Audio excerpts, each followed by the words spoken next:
सुप्रभात बच्चों। आज हम हिंदी का पाठ 7 शेख चिल्ली का सपना पढ़ने जा रहे हैं। बच्चों, सपने हर इंसान देखता है। आपने भी अपने भविष्य के लिए बहुत कुछ सपने देखे होंगे। हर इंसान का एक सपना होता है कि वह बड़ा होकर कुछ न कुछ बनना चाहता है। उसके कुछ हॉबीज़ यानी रुचियाँ होती हैं अच्छे, जिनको वह आगे बढ़ाकर उस क्षेत्र में आगे जाना चाहता है। तो सपना देखना कोई बुरी बात नहीं है, बल्कि सपने ऐसे हो जो सच्चाई पर आधारित हो, ना कि सिर्फ कल्पनाओं में हो। जो कल्पनाओं वाले सपने होते हैं वो धोखा ही देते हैं। सपना ऐसा देखो जो सच हो सके और उसे आप पूरा करने का संकल्प ले सको। सपने हम दिन में रात में ही नहीं बल्कि हम दिन में भी देखते हैं। कई लोग दिन में जागते हुए अपने भविष्य के बारे में सपने देखते हैं कि वह बहुत बड़ा आदमी बन गया है। अब सपना देखना कोई बुरी बात नहीं है, लेकिन वो बिना मेहनत के वो सपने पूरे नहीं हो सकते। इसलिए केवल सपने देखने से ही काम नहीं चल सकता, बल्कि उसे सफल बनाने के लिए हमें जी तोड़ मेहनत करनी पड़ती है। इस कहानी में एक शेख चिल्ली नाम के व्यक्ति की कहानी बताई गई है, जो कि कोई काम धंधा करना चाहता है। उसे सेठ से मेहनताने के रूप में 2 अंडे मिलते हैं और उन 2 अंडों को लेकर वह बड़े बड़े सपने देखने लगता है और वह सपनों में इतना खो जाता है कि सारे अंडे फूट जाते हैं और उसका जो सपनों का जो महल है वह भी नष्ट हो जाता है। बहुत अच्छी सी कहानी है, ध्यान से सुनिएगा। एक दिन शेख चिल्ली की अम्मी ने उससे कहा, बेटे, अब मैं बूढ़ी हो गई हूँ और इस बुढ़ापे में मुझसे कोई काम नहीं होता। अब तुम कोई काम धंधा शुरू करो। शेख चिल्ली बोला, आप ठीक कहती हैं, मैं काम की तलाश में जाता हूँ। इतना कहकर शेख चिल्ली घर से निकल पड़ा। क्या सुना आपने इस पैराग्राफ में कि शेख चिल्ली की मम्मी ने उससे कहा कि अब मैं बहुत बूढ़ी हो गई हूँ, मुझसे काम नहीं होता, तुम खुद जाकर अपना कोई काम धंधा ढूंढो। उनकी बात मानकर शेख चिल्ली घर से काम ढूंढने निकल पड़ता है। शेख चिल्ली मस्ती में झूमता हुआ चला जा रहा था। रास्ते में एक व्यक्ति अंडों का टोकरा पकड़े परेशान हालत में खड़ा था। उसने शेख चिल्ली को देखते हुए कहा, ए भाई, इस टोकरे को मेरे घर तक पहुंचा दोगे तो तुम्हें 2 अंडे दूंगा। अब शेख चिल्ली अपनी मस्ती में चला जा रहा है तो रास्ते में उसे एक इंसान मिलता है जो कि बड़ा परेशान था, जिसके सिर पर क्या था? अंडों का टोकरा। उसने शेख चिल्ली को देखकर कहा कि क्या तुम इस टोकरे को मेरे घर तक पहुंचा दोगे तो मैं तुम्हें इसमें से 2 अंडे दे दूंगा। सिर्फ 2 अंडे? शेख चिल्ली बोला। हाँ, कम नहीं है, 2 अंडों से तो इंसान की तकदीर बदल सकती है, सेठ ने कहा। यह सुनते ही उसने अंडों का टोकरा सिर पर रखा और सेठ के पीछे पीछे चलने लगा। वह मन ही मन सोच रहा था, यह सेठ मुझे 2 अंडे देगा, इन 2 अंडों से 2 चूजे निकलेंगे, चूजे बड़े होंगे, एक मुर्गी और एक मुर्गा होगा। मुर्गी रोज अंडे देगी जिनसे बच्चे बनेंगे। कुछ दिनों में बहुत सी मुर्गियां हो जाएंगी, वे सभी अंडे दिया करेंगी। अंडे बेचकर कई भैंसें खरीद लूँगा। जल्द ही दूध बेचने का व्यवसाय शुरू हो जाएगा। लोग मुझसे दूध खरीदने आएंगे और मैं अमीर बन जाऊंगा। इस तरह बहुत सारा पैसा कमाकर शानदार महल बनवाऊंगा। फिर मैं किसी नवाब की बेटी से शादी करूंगा। फिर बच्चे होंगे, वे लाड प्यार से मेरे सिर पर चढ़ेंगे। जब ज़्यादा तंग करेंगे तो मैं उन्हें यूं झटक दिया करूंगा। इस तरह से वह सपने देखते हुआ सेठ जी के पीछे चलता जा रहा था और उसने क्या किया? जैसे ही उसे लगा कि मेरे बच्चे मुझे तंग करेंगे तो मैं उन्हें झटका दूंगा, और यह सोचकर उसने वाकई में ही झटका दे दिया। और उसके सिर पर क्या थे? अंडे। झटका देते ही क्या हुआ? अंडे सारे टूट गए। यह सोचते हुए शेख चिल्ली ने अपने सिर पर रखे टोकरे को झट से सामने फेंक दिया। सारे अंडे टूट गए। सेठ आग बबूला होते हुए बोला। आग बबूला होना यानी एक मुहावरा है, बहुत गुस्सा होना। मूर्ख, यह क्या किया? 100 रुपए के अंडे तोड़ दिए। शेख चिल्ली रोते हुए बोला, अरे सेठ जी, आपके तो 100 रुपए के अंडे ही टूटे हैं, पर मेरा तो बहुत बड़ा नुकसान हो गया। मेरा मुर्गी घर, दुग्धशाला, महल सब खत्म हो गए। मेरे बीवी बच्चे, लाखों की जायदाद सब चली गई। यह सुनकर सेठ जी ने अपना सिर पकड़ लिया। सिर पकड़ना भी एक मुहावरा है, इसका मतलब होता है चिंता करना।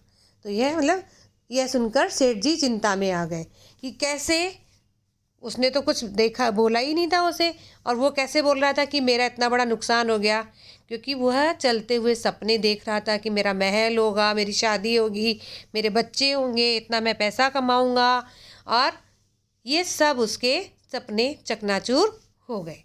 आगे इसके मौखिक प्रश्न देखिए। शेख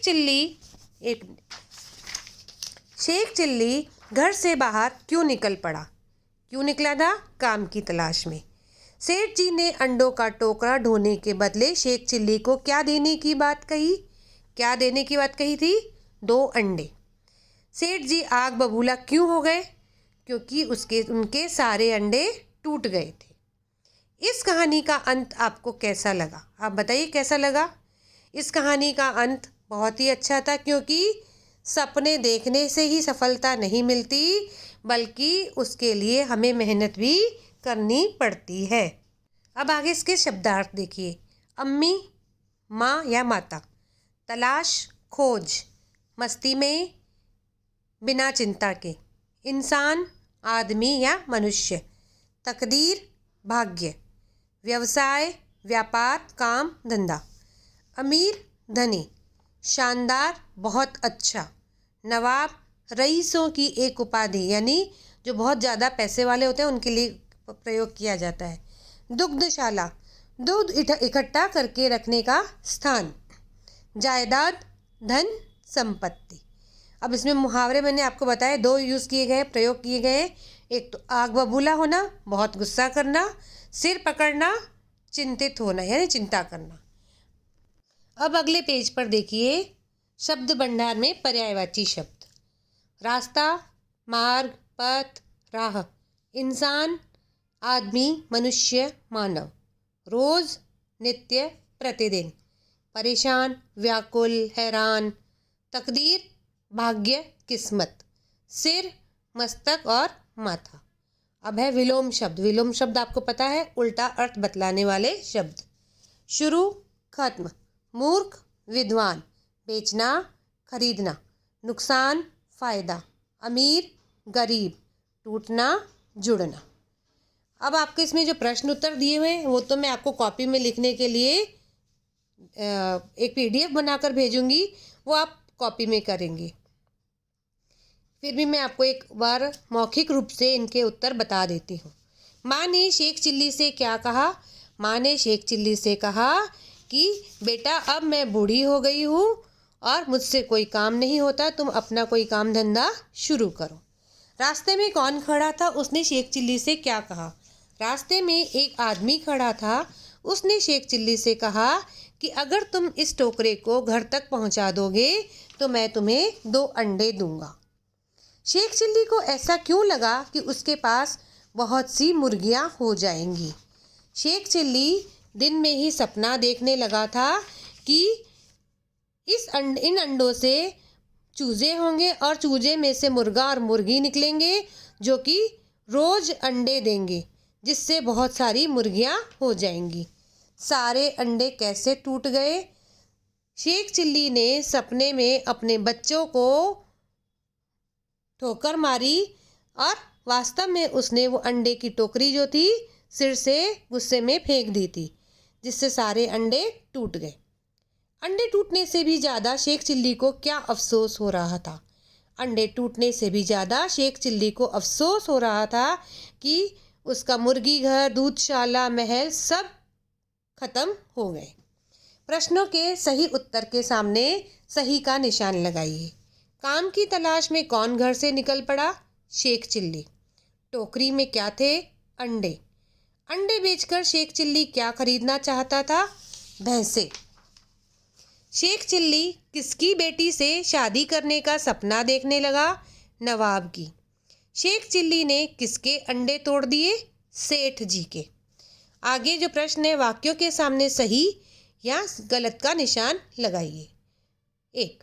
सेठ ने शेख चिल्ली को 2 अंडे देने का वायदा किया। सही है। शेख चिल्ली ने सोचा अंडे बेचकर हाथी खरीद लूँगा। उसने क्या सोचा था कि अंडे बेचकर मैं क्या खरीदूँगा? भैंस खरीदूँगा। शेख चिल्ली अमीर बनने का सपना देखने लगा। सही। शेख चिल्ली ने अंडों का टोकरा सेठ के घर तक पहुंचा दिया। गलत। उसने क्या किया था? तोड़ दिया था। अंडों के टूटने से सेठ बहुत नाराज हुआ। हाँ, सही। नीचे दिए गए शब्दों के साथ आपा प्रत्यय जोड़कर नए शब्द बनाइए। प्रत्यय क्या होते हैं? जो किसी शब्द के पीछे जोड़ते हैं। जैसे बूढ़ा में आपा जुड़ गया तो बुढ़ापा, पूजा में आपा जुड़ा तो पुजापा, मोटा में आपा जुड़ा तो मोटापा। इसके बाद भाषा कौशल में नीचे देखिए। नीचे दिए गए वाक्यों में उचित विराम चिन्ह लगाइए। आपने व्याकरण में विराम चिन्ह पढ़े हुए हैं। देखिए, वह मन ही मन सोच रहा था। इसके बाद क्या आएगा? अल्प विराम। यह सेठ मुझे 2 अंडे देगा। पूर्ण विराम। पूर्ण विराम हमेशा वाक्य के अंत में आता है।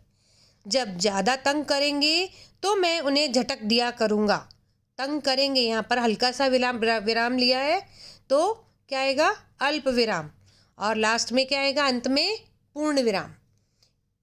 नंबर 3, यह क्या किया? इसमें प्रश्न पूछा गया है तो अंत में क्या आएगा? प्रश्नवाचक चिन्ह।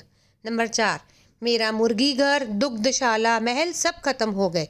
मुर्गी घर के बाद अल्प विराम, दुग्धशाला के बाद अल्प विराम और लास्ट में अंत में क्या आएगा? पूर्ण विराम। पूर्ण विराम हमेशा वाक्य के अंत में आता है जब वाक्य पूरा हो जाता है। इसके बाद वाला प्रश्न देखिए। नीचे दिए गए शब्दों के स्त्रीलिंग रूप लिखिए। आपने पढ़ा है व्याकरण में लिंग क्या होते हैं? स्त्रीलिंग और पुल्लिंग। तो आपको स्त्री रूप लिखना है। मुर्गा का मुर्गी, भैंसा का भैंस, सेठ का सेठानी, बूढ़ा का बूढ़ी। यहाँ पर यह आपका पाठ 7 शेख चिल्ली वाला ख़त्म हुआ। शेख चिल्ली का सपना।